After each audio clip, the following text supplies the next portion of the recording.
There is a lot of emotions flying around in politics in Kenya right now. And as we have said on this channel so many times, emotions and analyzing politics haziendi pamoja, haziendani. It is very important to be able to step back without emotions for you to get a clear picture of what is going down. Now, all that we see right now in political news is ongoing analysis of the ongoing tour of the Mount Kenya region by President William Samoei Ruto. We all know that not everybody is happy about this. What is the big deal about Mount Kenya? Indeed, there are many Kenyans who don't come from the region, who don't understand. And very important, they don't want to understand. Yeah, the people who don't like the Kikuyu. They say they're entitled, etc., etc. The minute you introduce this community that I love so much, yeah, you lose them. They don't want to discuss the Kikuyu. We're not interested, etc., etc. But please, allow yourself for a minute to step back and analyze the political situation coldly. And I can guarantee you, there are a lot of earth-shaking bombshells that are going to come out of this. Okay? Now, why should the Mount Kenya region be important in Kenya? Is it possible politically to completely ignore the Mount Kenya region? Yeah, and everything will be okay? The answer to that question will annoy most of you. The answer is, please prepare your heart. The answer is no. You see, this region controls the politics of the country called Kenya. This region is too important for the country called Kenya. Okay? And that is why I've had a very interesting theory that has come out in recent days. And I'm going to share it with you, just to illustrate what we're discussing. Somebody is saying Ruto has made a mistake with his handshake. Oh yes, he had a handshake with Raila Odinga, but he should have also had a handshake with Rigathi Gachagua, a three-way handshake, and then Kenya would have cooled down and become as cool as a cucumber. Now, there are many reasons why that could never have worked. In fact, I'll just tell you straight up, that must be an idea from a Mzungu. These Mzungu fixers who come into Kenya and they think they can sort out the political situation. You know what I'm talking about. From powerful nations, intelligence community. In fact, these are the people who dreamt up the handshake in 2017, in case you didn't know. And they pushed it. Okay? And that idea is not workable. For a very simple reason. Raila Odinga has a fanatical following. You remember people used to say, Raila akisema tuende left, tunaenda left. Akisema tuende right, tunaenda right. And therefore, if you have a deal with Raila, by the way, this is history, not now. Don't get me wrong. In those days, if you had a deal with Raila, then you have cooled off a large chunk of the Kenyan population, especially his native, Luo Nyanza. However, the House of Mumbi community does not operate like that. They will not follow somebody blindly. So, Rigathi Gachagua can go ahead and have a handshake with Ruto and Raila, but he will be alone. Hakuna mtu atamfuata, hata umbwa ya mtaa haitamfuata. That is just the way the community operates. That is just the DNA of the community. You can't change it. And I'm sure they can't change it either. Therefore, that idea, non-starter. However, it is also true to say that Ruto's biggest mistake biggest political mistake so far was this idea to impeach Rigathi Gachagua. You know, it doesn't make sense to impeach a deputy president. Yeah, maybe it makes sense to impeach a deputy governor. But a deputy president, it doesn't make sense. A deputy president of a country is a toothless, not even a bulldog. It's just a toothless something. That's the truth. It is very easy to keep them tamed even if you don't like them. Even if you've fallen out with them. It is very easy to keep them tamed without impeaching them. This arrogance, this impunity of Ruto, these emotions which he brought into his politics, now he has to pay the full price. Because he gave the Mount Kenya region a very good excuse to rally against him. He also gave the Mount Kenya region a very good excuse to rally behind a political nobody, a rookie, called Rigathi Gachagua. And now Ruto has such serious problems that he has to spend a fortune going to the Mount Kenya region, paying people to attend his rallies, paying I don't know who else, in order to create the perception he has stepped into the Mount Kenya region and Rigathi Gachagua has done nothing. In fact, this morning I saw a hilarious piece in one of our local dailies where they were suggesting that the current tours by Ruto are an indication of the waning influence of Rigathi Gachagua in the Mount Kenya region. Hey! I wonder what that writer was paid to write this piece of propaganda trash. Yeah? Hoping that Kenyans will take the bait. Hoping that some Kenyans will consume. Anyway, I'm sure we can all see now how Ruto has created his own problem in the Mount Kenya region. Because assuming Rigathi Gachagua was not impeached, yes, the mountain would have been angry, but they would have had no rallying point. They would have had nobody to rally behind. They would have had no platform to make the noise they're making right now. So in other words, Ruto created this monster himself, and now is spending a fortune trying to tame this monster he himself created. You know, in a recent talk show with the vernacular TV stations, President Ruto told Kenyans that it was not his idea to impeach Rigathi Gachagua. How many people have told us that story of why Rigathi Gachagua was impeached? How many people have mentioned, even in public meetings, that they were instructed from State House by the president himself, to impeach Rigathi Gachagua? How many?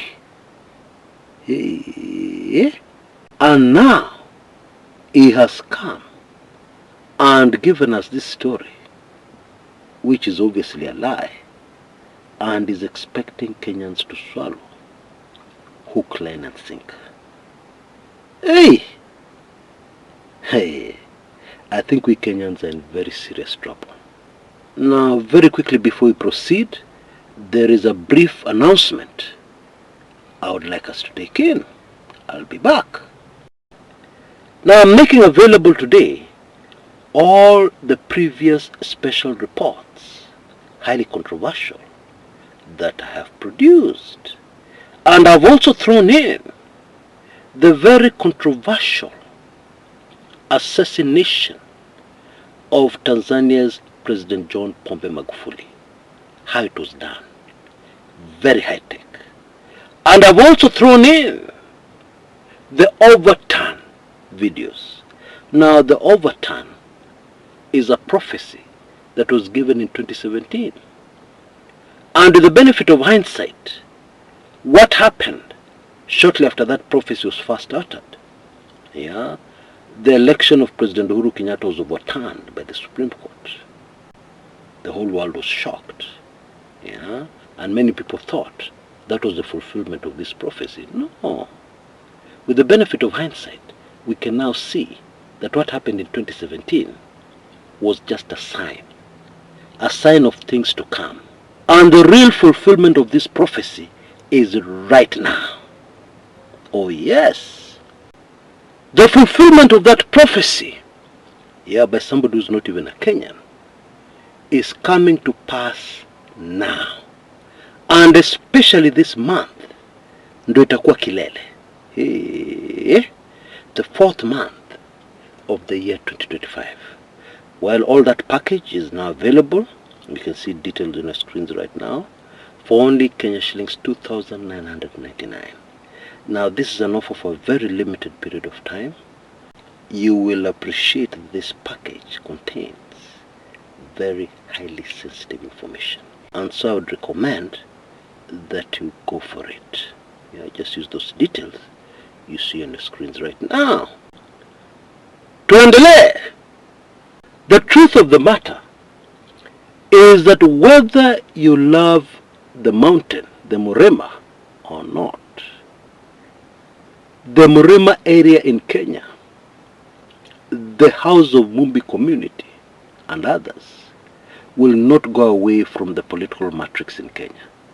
Whether you like it or not, whether I like it or not, they will not go away. Okay? And so, in your political analysis, in your political plans, there is no way you can leave the Mount Kenya region. I mean, let's get serious. This is a very influential community, countrywide. They have settled all over Kenya. This is a community where most of the members of the community are moneyed, wako na pesa. And all these are factors which come into play in politics, so they cannot be ignored. And very important, never forget this, a vast majority of Gen Zs are from which community? Ulikuwa umesahau hiyo? They hail from the Mount Kenya region. And although these people do not care about tribe, which is very good for Kenya, and although many analysts believe that the political class are in for a very big shock in the next election, because this tribal monster will vanish, and they will have nothing to hold on to.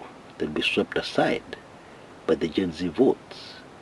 Considering all that, still, in your political analysis and arithmetic, you cannot leave out the Mount Kenya region. I'll give you a quick example. You are a presidential candidate favored by the Gen Z. All Gen Z votes are going to go to you. And then in the course of your campaign, you do or you say something which is very negative towards the Mount Kenya region. What do you think is going to happen? Are you telling me your votes will not be affected? Of course they will. You can be sure they'll be affected in a very major way. Now, before I go, I would like to focus on this month we have entered, the 4th month of the year 2025, the month of April. Now, 4 is a very significant and telling number spiritually. The 4 corners of the earth. It is a number of divine stability. Okay? And sometimes for stability to happen, there needs something called shaking. You shake, and anything that is not firm will fall. And you're left with your 4 structures very firmly in place, and everything that could not fall very firmly in place. And that is what the month of April is going to be all about. Folks, let us prepare ourselves for a very eventful month. For a month where things will be happening at an accelerated speed. So that by the end of this month, When you look back at the beginning of April, this particular time when I'm making this video, you will not believe how far we will have gone. Okay? I just thought it is a good idea to speak to those of us on this channel who are spiritual, to speak to those of us on this channel who want to see what is coming. And I assure you what is coming this month. It is going to be a very stormy month politically. And I believe we're already seeing the signs. A few hours ago, at a place called Olkalau, Kimani Ichung'wah, the minority leader, was trying to address people, and they completely refused to be addressed by him. And Kimani Ichung'wah even boasted to the people and told them that he cannot be scared by anybody. Okay? But the people completely refused to listen to Kimani Ichung'wah. You know, in many ways, Kimani Ichung'wah reminds me of another member of the House of Mumbi, who was a sycophant of Daniel Toroitich arap Moi, the second president of Kenya, a man called J.J. Kamotho. J.J. Kamotho also reached a stage when Moi was very unpopular, where it was almost impossible for him to address people in his own Mathioya constituency. In fact, in the whole of the Mount Kenya region, Kamotho found it very difficult to stand somewhere and deliver a speech in peace. And this is exactly what is happening to this man, this reincarnation of J.J. Kamotho called Kimani Ichung'wah. Anyway, this is going to be a very stormy month. And don't forget, it is the same month where some people have made predictions that the Ruto presidency will come to an end. Now, a lot of Kenyans don't believe that. But maybe if you consider the fact that this is going to be a month of accelerated political activity, maybe, just maybe, something will happen which will fulfill the dreams of a vast majority of Kenyans. I'm sure you know what I mean. Until next time, this is Chris Kumekucha.